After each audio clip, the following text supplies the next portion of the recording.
Dear student सलाम अलैकुम। इस वक्त मैं जिस टॉपिक ऑब्जेक्टिव पे बात कर रहा हूँ ये हमारा चैप्टर नंबर 3 है डेटा एनालिटिक्स, और इसके अंदर हम बात कर रहे हैं एप्लीकेशन ऑफ डेटा एनालिटिक्स के ऊपर। एप्लीकेशन ऑफ डेटा एनालिटिक्स हमारे प्रीवियस टॉपिक का ही एक कंटिन्यूटी में एस्पेक्ट है, जिसके अंदर हम देखते हैं कि एक फाइनेंस का केस दिया गया है हमारी बुक में, और उसके अंदर किया गया है कि डिस्क्रिप्टिव एनालिसिस क्या कह रहा है, डायग्नोस्टिक क्या कह रहा है, प्रिडिक्टिव क्या कह रहा है और प्रिस्क्रिप्टिव क्या कह रहा है। इस चीज को जो एग्जांपल उन्होंने दी है उसी एग्जांपल को मैं किसी और एंगल से एक्सप्रेस कर देता हूँ। यहाँ उस एग्जांपल को तो आप देख ही लेंगे, यहाँ हम देख लेते हैं, लेकिन हम उसको रेफर कर लेते हैं एक और एग्जांपल के साथ और फिर बाद में वापस आएंगे इसी टॉपिक पे। अब यहाँ मैं इन स्लाइड्स की मदद ले रहा हूँ।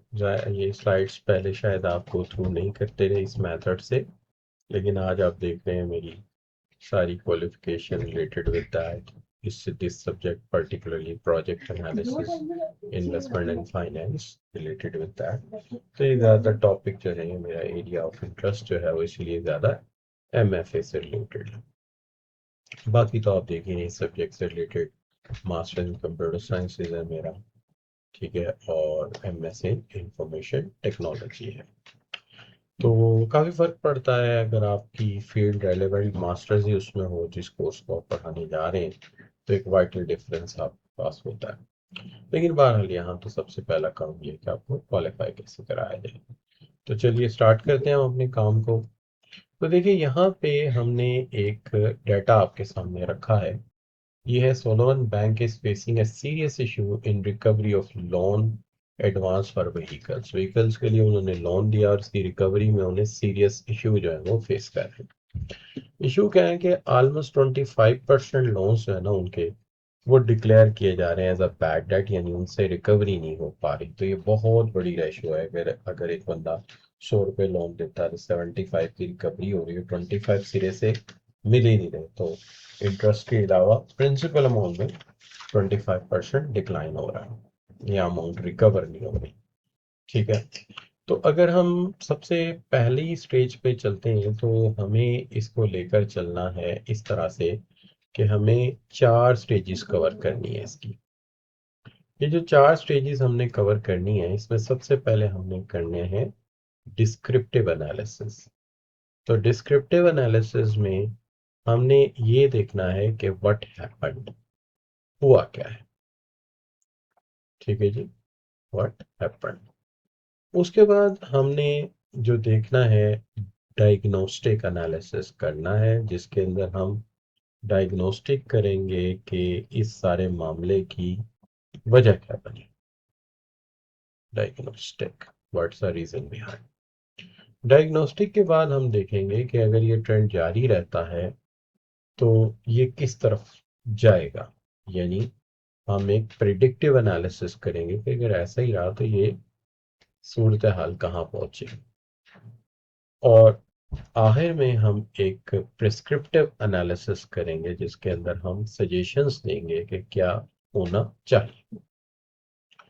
तो चलिए डाटा में चलते हैं। सबसे पहले हम डिस्क्रिप्टिव एनालिसिस देखते हैं कि व्हाट हैपेंड, फिर हम देखेंगे कि why it is happen, and फिर हम ये देखेंगे कि प्रिडिक्ट करेंगे कि फ्यूचर में कहाँ तक ये फिनोमेना जा सकता है, वेयर इट्स गोइंग, और आखिर में हम इसका सॉल्यूशन या कंक्लूजन बताएंगे कि कैसे हमने इसको ओवर। डायग्नोस्टिक में हम देखेंगे कि why did it happen, why did it happen, ऐसा हुआ क्यों। और प्रिडिक्टिव में हम देखेंगे कि व्हाट लाइकली टू हैपन, आगे क्या हो सकता है लाइकली टू हैपन। और आखिरी चीज जो हम देखेंगे वो ये देखेंगे कि व्हाट शुड बी डन, हम क्या करें कि ये मसला हल हो जाए और ये जो बैड डेट्स हैं उनको हम कैसे रोकेंगे। तो इस हवाले से सबसे पहले डिस्क्रिप्टिव एनालिसिस में चलते हैं। हम देखते हैं कि यहाँ 4 तरह के क्लाइंट हैं, ए, बी, सी और डी। हम क्या देखते हैं कि जो हमने गाड़ियां दी हैं जिन लोगों को, उनमें कुछ लोग ऐसे हैं जिनकी कभी भी पेमेंट ऑन एवरेज शॉर्ट नहीं हुई, और दूसरा हम ये देखते हैं कि इन लोगों ने जो लोन लिया हुआ है ये इनकी अपनी जो इनकम है उसका 40% से बिलो है। एक एक एक क्लाइंट का ए टाइप के क्लाइंट तो सिर्फ 30% बिलो है, यानी उनके अपनी, अगर वो इंस्टॉलमेंट दें, अगर वो 100 रुपये कमा रहे हैं तो उनकी इंस्टॉलमेंट 30 रुपये से भी कम। डी क्लाइंट जो है अगर देखा जाए तो उनकी अगर 100 कमा रहे हैं तो 35 रुपीज उनकी इंस्टॉलमेंट है, यानी अगर वो इंस्टॉलमेंट देते हैं तो पीछे उनके पास को 65 रुपीज अपने घर के खर्चे वर्चे और बाकी चीजें चलाने के लिए बच जाता है।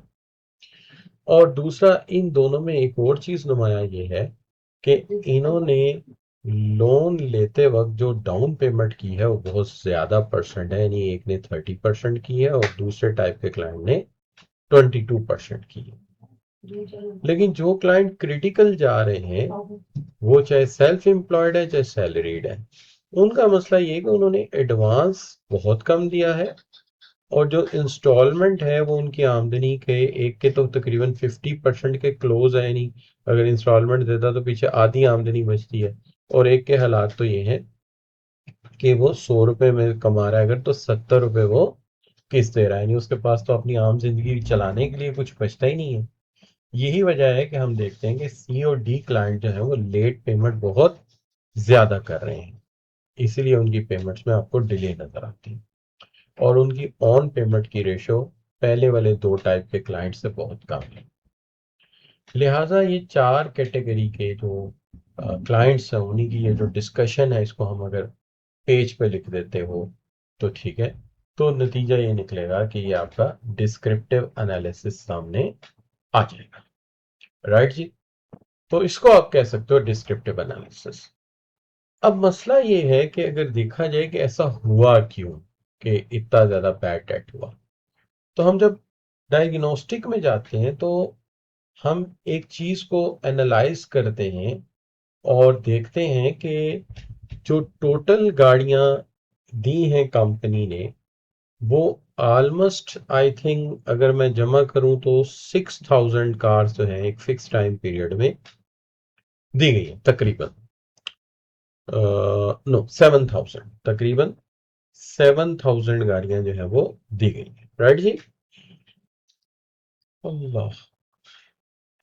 तो ऐसा हुआ क्यों, उसकी वजह यह है कि जो 7000 गाड़ियां दी गई उसमें सिर्फ 1000 एक कैटेगरी के क्लाइंट को दी गई, यानी जो क्लाइंट ए है जो सबसे अच्छी कैटेगरी है जो ज्यादा एडवांस दे रहा है और उसकी जो इनकम टू डेट रेशियो है वो बहुत कम बनती है और वो एडवांस भी ज्यादा दे रहा है, यही वजह है कि इसकी इंस्टॉलमेंट में डिले नहीं। प्रॉब्लम ये हुई है कि आपने जो लेस एडवांस देने वाले क्लाइंट्स हैं और जिनका इनकम टू डेट रेशियो ज्यादा था, आपने उन्हें ज्यादा गाड़ियां दे दी हैं, जैसे 2000 गाड़ियां सिर्फ उन लोगों को दे दी गई जिनका इनकम टू डेट रेशियो जो था वो 45%, 45.2% था। और दूसरे आपने इससे भी ज्यादा गाड़ियां जो कि बनती हैं 2500, वो आपने उन लोगों को दे दी जिनके इनकम टू डेट रेशियो 66.7% था। और दूसरी तरफ इनका एडवांस भी कम है, एक का 10% है ऑफ द प्राइस और दूसरे का 8% है। लिहाजा इनके ऊपर कर्जा भी ज्यादा है और इनकम टू डेट रेशो भी बहुत ज्यादा है, लिहाजा इनसे पैसे मिलने के चांसेस थे ही कम। तो डायग्नोस्टिक में हमें किया ये गया है कि ये जो गाड़ियां आपने ज्यादा दी हैं यही, it is one of the major reason of the bad debts, it is one of the major reason of the bad debts, that's why इनकी इंस्टॉलमेंट भी शॉर्ट हो रही है और पैसा बैड डेट्स की तरफ आपका जा रहा है। अब बात यह है प्रिस्क्रिप्टिव एनालिसिस की तरफ, अगर प्रिडिक्टिव एनालिसिस की तरफ चले कि हम प्रिडिक्ट करते हैं इसका नतीजा क्या होगा, तो इसका नतीजा ये होगा कि रिटर्न ऑन इन्वेस्टमेंट जो है वो आपका, जो भी बैंक के ओनर हैं उनको बहुत कम मिलेगा, राइट। और जो शेयर होल्डर हैं वो भी नाराज होंगे, और ग्रेजुअली इसका इम्पैक्ट ये आना शुरू होगा कि आपका एक कैपिटल का पार्ट जो है वो ज़ाया हो सकता है, और ब्रांड इमेज भी हर्ट होगा। और डेफिनेटली जब ये रिकवरी का सिलसिला बाहर पता चलेगा तो बैंक का इमेज भी बहुत ज़्यादा हर्ट होगा। So these can be the return, return on investment, bank का इमेज, शेयर होल्डर की तरफ से दबाव बढ़ेगा, और फ्यूचर में काफ़ी सारे इश्यूज और भी हो सकते हैं। अब यह है कि इसका किया क्या जाए। इसका हल ये है, सबसे पहले तो कंपनी को ये चाहिए कि आइंदा से फ्यूचर में जो है सिर्फ कैटेगरी ए क्लाइंट और बी क्लाइंट पे ज़्यादा फोकस करें। दूसरा काम ये करें कि जिन क्लाइंट्स को आप ये गाड़ियां दे चुके हैं, किसी अच्छी रिकवरी कंपनी के साथ डील करें जो कि इनसे पैसों की रिकवरी कर सके। तो कोई रिकवरी कंपनी जो बेटर डील कर सके इस इश्यूज को, उसको लेकर चलें। आइंदा से जो लोन का अप्रूवल है वो ह्यूमन के बजाय ज़्यादा अच्छा ये है कि इसको एआई बेस्ड कर दें, यानी ताकि इसके अंदर पर्सनैलिटी, इन्फ्लुएंस और इमोशंस इन्वॉल्व ही ना हो, और ये स्ट्रिक्टली जो है वो इन्फ्लुएंस इन्वॉल्व ही ना हो, और जो है इमोशंस का कोई रोल ही नहीं होगा। तो ये एआई बेस्ड कर देना चाहिए। दूसरा, एआई बेस्ड के साथ साथ क्लाइंट हिस्ट्री पर बहुत ज़्यादा फोकस होना चाहिए, ठीक है। तो ये इसका जो है वो प्रिस्क्रिप्टिव एनालिसिस हो सकता है कि जो हो चुका है उसको बेहतर किया जाए, आइंदा के लिए इस तरह की स्ट्रेटेजी बनाई जाए।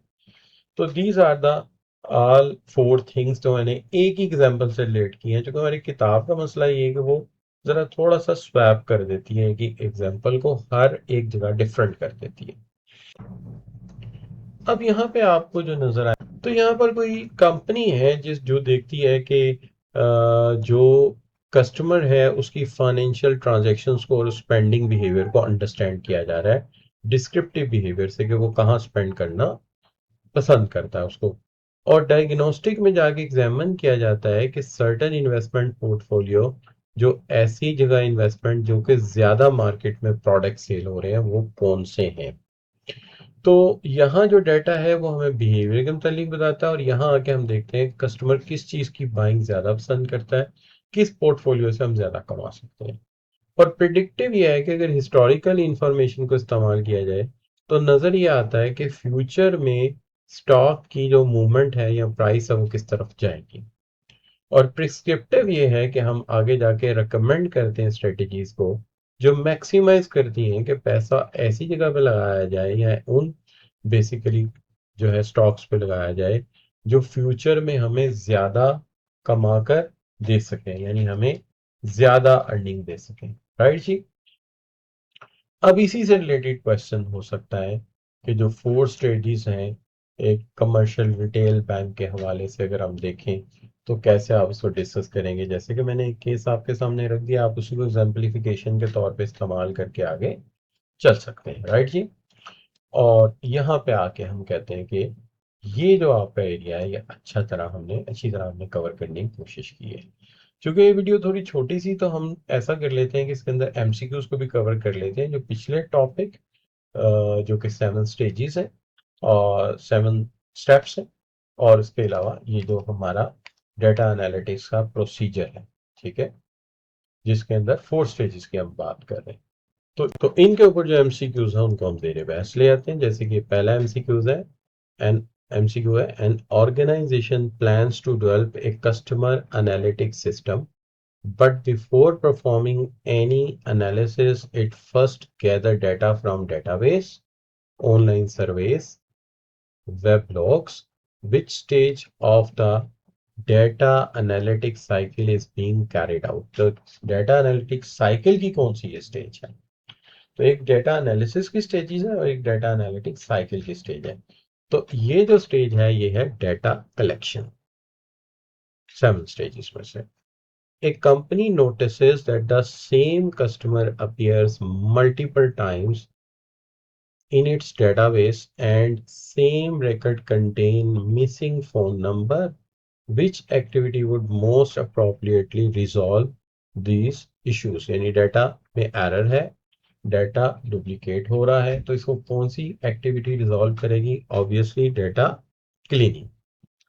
अच्छा जी, so next is an analyst creates scatter diagram, correlation matrix, and distribution plots to better understand the customer purchasing behavior before selecting an analytical model. Which stage of data analytics cycle is being performed? कौन सी stage है जी? तो आप ये कहेंगे कि चूंकि वो इसको भी सर्च कर रहा है, ढूंढ रहा है, इसकी इनसाइड देख रहा है, लिहाजा ये डाटा एक्सप्लोरेशन है, right? A retail company want to estimate next month's sales using several years of historical data. Estimate कर रहे हैं next month sale historical data की बुनियाद के ऊपर, तो इसको हम क्या कहेंगे? ये टाइम सीरीज फोरकास्टिंग है जिसमें हिस्टोरिकल डाटा की बुनियाद पे फ्यूचर को प्रेडिक्ट किया जाता है। Now the fifth question. After completing the analysis, an analyst explain the result in simple business language so managers can understand findings and make informed decision.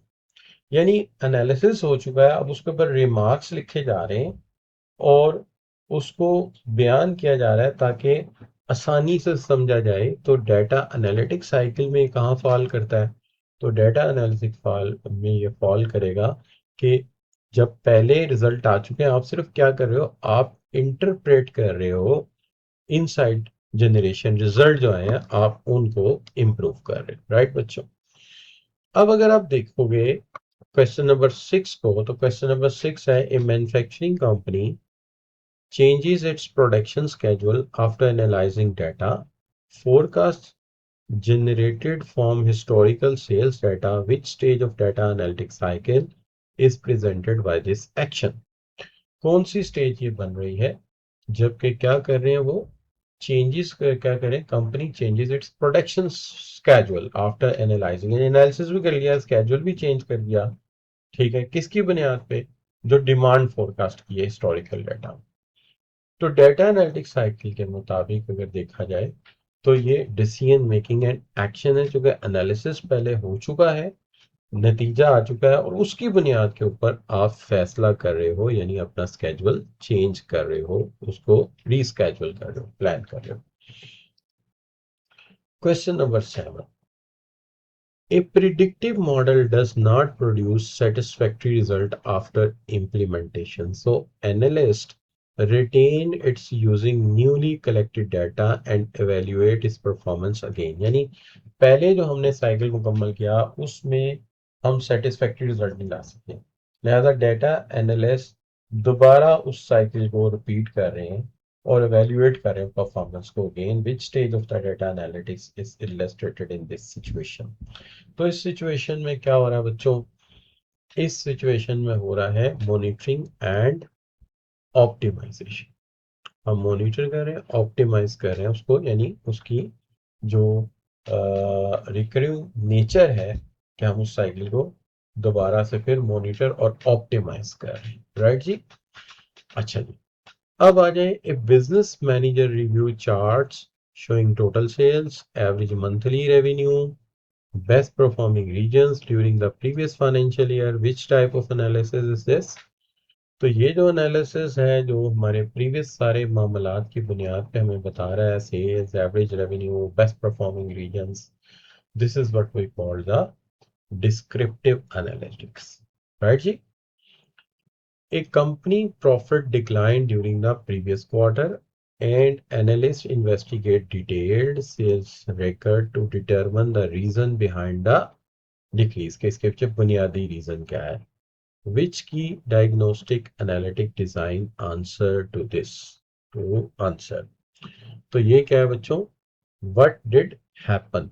हुआ क्या है, किस वजह से ये कम हुआ है, सेल कम हुई है या सेल्स में चेंज आया है। A hospital investigate usually high patient re readmission by examining disease treatment. A patient categorized to identify underlying cause. यानी एक हॉस्पिटल इन्वेस्टिगेट करता है कि यूजुअली हाई पेशेंट रीएडमिशन है by examining disease treatment and patient categorize it identify which analytic technique best for the investigation. ठीक है जी, कि इसको अब देखा कैसे जाए। देखिए डाटा एग्रीगेशन में तो डाटा इकट्ठा होता जाएगा, टाइम सीरीज में तो हम प्रीवियस की बुनियाद पे फ्यूचर को देखते हैं, लिहाजा ना ये ठीक है ये ठीक है। डिसीजन ट्री नहीं जाएगा, ये ज्यादातर जाना पड़ेगा हमें ड्रिल डाउन एनालिसिस में, यानी बड़ी गहरी नजर से देखना पड़ेगा कि इसकी वजह क्या है कि अनयूजुअली हाई पेशेंट रीएडमिशन हो रहा है by examining disease and treatment, कि इसकी वजह क्या हो सकती है। तो हमें डिगिंग डाउन करना पड़ेगा, यानी ड्रिल डाउन करना पड़ेगा अपने एनालिसिस को। A bank studies that customer credit score and repayment history estimate the likelihood of future loan default. Future loan default की बड़ी वजूहात है। Which type of analysis is primarily applied? तो ये है प्रिडिक्टिव एनालिसिस, जो कि आप प्रिडिक्ट कर रहे हैं उसकी बुनियाद के ऊपर। ठीक है जी। An analyst studies monthly electricity consumption over the last 5 years and identify the trend and forecast future demand. तो विच, तो प्रीवियस इलेक्ट्रिसिटी कंजम्पशन देख रहा है और उसकी बुनियाद पर मुस्तकबिल की डिमांड के मतलब बता रहा है। ठीक हो गई जी बात। तो किस तरह हिस्टोरिकल डाटे की बुनियाद पे, यानी पिछले डाटे की बुनियाद पे मुस्तकबिल के मतलब राय दे रहा है, तो ये time series analysis. Then question number 13, an online retailer group with similar purchasing behavior, so each group can receive targeted marketing campaign. Which modeling technique is being used? कौन सी मॉडलिंग टेक्निक जो है वो यूज हुई होगी जबकि वो कर क्या रहा है, ऑनलाइन रिटेलर ग्रुप कस्टमर, यानी groups of customer with similar purchasing. तो यानी ग्रुप्स को एक ही जैसे ग्रुप्स के मजमूए बना रहा है, एक ही जैसे ग्रुप्स के मजमूए बना रहे हैं, जिनके अंदर हर ग्रुप जो है उसके अंदर कुछ टारगेटेड मार्केटिंग कैंपेन में सिमिलैरिटी हो। ठीक है, तो ये क्लस्टरिंग हो रही है, मींस क्लस्टर कर रहा है, एक जैसे गुलदस्ते में एक जैसे फूल इकट्ठे कर देते हैं, just like that. A company wants to estimate future house prices by analyzing relationship between property size, location, selling price. Which modeling technique is most appropriate? कौन सी टेक्निक ज्यादा अप्रोप्रिएट रहेगी? तो यहाँ वो देखना चाहता है कि एक वेरिएबल की बुनियाद पे दूसरे को असेस मैं कर लूँ। तो यहाँ पे ना, जब एक वेरिएबल दूसरे को, यानी कि घर का साइज, उसकी price analysis, relationship between size, location and selling price, तो ये वो एक्स एंड वाई वाला मामला है, y is equal to a plus b x. तो ये रिग्रेशन वाला मसला है कि एक की बुनियाद पे दूसरे का अंदाजा लगा रहे हो। A retail chain combines sales record from all its branches into a single report before analyzing overall business performance. यानी सारा डाटा डिफरेंट ब्रांचेस से लेकर एक जगह आ गया, उसको सिंगल रिपोर्ट में ले आया ताकि ओवरऑल बिजनेस परफॉर्मेंस नजर आए। विच डिस्क्रिप्टिव एनालिटिक्स टेक्निक उसने इस्तेमाल की है, यानी डाटा हर जगह से इकट्ठा कर लिया, तो ये data aggregation. 16, A dashboard displays sales performance using bar charts, line graph, pie chart. Pie chart use कर रहा है, लाइन ग्राफ यूज कर रहा है, मैनेजर्स क्विकली अंडरस्टैंड कर सके ताकि कौन सी प्राइमरी टेक्निक है। ठीक है जी, this is called data visualisation. इसके अंदर pie chart, histogram, frequency polygon और डिफरेंट टाइप के जो चार्ट्स हैं यूज किए जाते हैं। During the data exploration, analysts discover few transactions that are significantly different from the rest of the data set. यानी बाकी ट्रांजैक्शन से बिल्कुल मुख्तलिफ है। Investigate them further. Which technique help to identify unusual values? यानी कि वैल्यूज कुछ unusual है, वैसी नहीं जैसी वो दूसरी वाली। तो यहाँ पे डाटा इकट्ठा तो हो नहीं रहा, लिहाजा एग्रीगेशन नहीं है। ठीक है जी। अगर ये कोई एक चीज होती और बाकी चीजें यानी कि कोई एक ही वैल्यू होती तो मैं कहता कि ये एनॉमली है। लेकिन है क्या, during data exploration discover few transaction, एक नहीं है फ्यू ट्रांजैक्शन। तो ये क्लासिफिकेशन है। क्यों? क्योंकि एक तरह की ट्रांजैक्शन दूसरी से अलग कर रहे हो। कोई एक ट्रांजैक्शन होती तो मैं कहता ये नॉर्मली है, एक नहीं है। ये है few transaction that are significantly different from the rest of the data set. Right जी। A logistic company evaluates several deliveries route under different traffic conditions before selecting the most efficient transportation plan. Which prescriptive analysis technique is best suited to them? यानी एक logistic company evaluate कर रही है several delivery routes को under different traffic conditions before selecting most efficient transportation plan. Evaluate कर रही है several delivery routes को अंडर डिफरेंट ट्रैफिक कंडीशंस।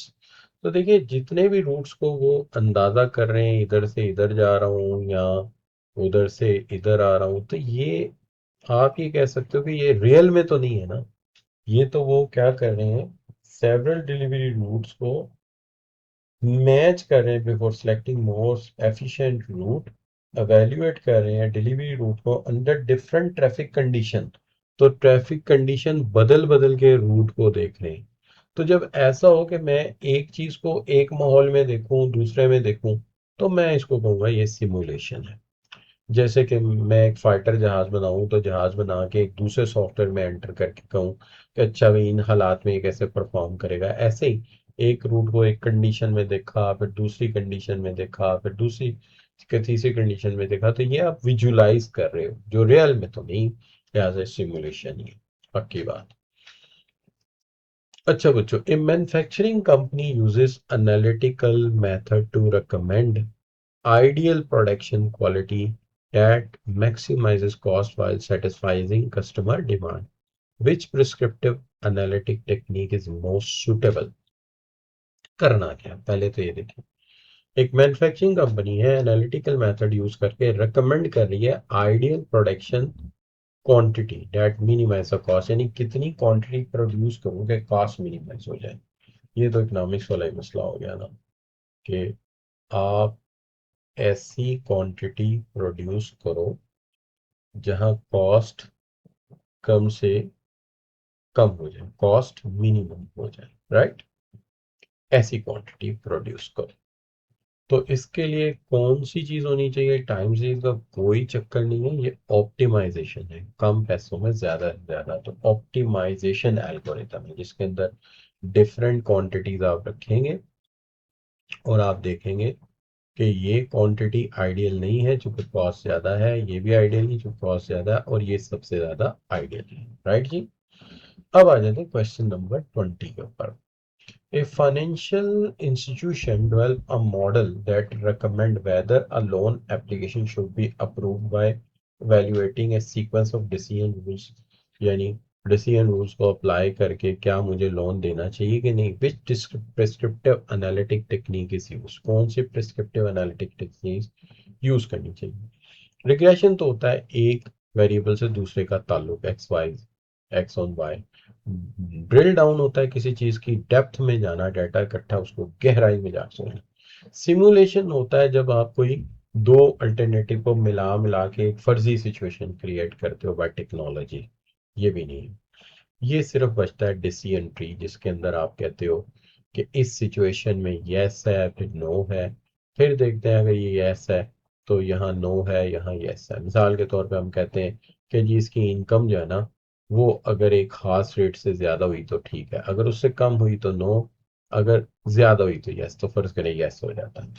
फिर हम कहते हैं कि ये एडवांस हमारी मर्जी का देता है या नहीं देता, तो हम देखते हैं हाँ जी एडवांस नहीं दे रहा तो नो, अगर इतना एडवांस दे रहा तो यस। तो इस तरह करके एक नेटवर्क ट्री बन जाएगा। राइट जी। तो यहाँ आने तक फिर ये रिकॉर्डिंग आधे घंटे की हो गई और ये तमाम सवालों के हमने रैशनल भी यहाँ पे लिख दिए हैं, ये मैं आपको भेज देता हूँ। ठीक है जी। तो इंशाल्लाह अगला चैप्टर जो है मैं कोशिश करूंगा नोट्स बना के जल्द से जल्द रिकॉर्ड कर दूं आपके लिए। नोट्स बने हुए हैं, थोड़ा तो बदल चाहिए होगा। तो जज़ाकल्लाह खैर। यहाँ पे अगली वीडियो जो है मेरी वो बहुत छोटी होगी, क्योंकि वो सिर्फ क्या है, एक छोटा सा इम्प्लीफिकेशन डिस्कस करना। इससे समझिए कि अगली वीडियो में हम इस चैप्टर को वाइंड अप कर देंगे। Thank you. अल्लाह हाफ़िज़।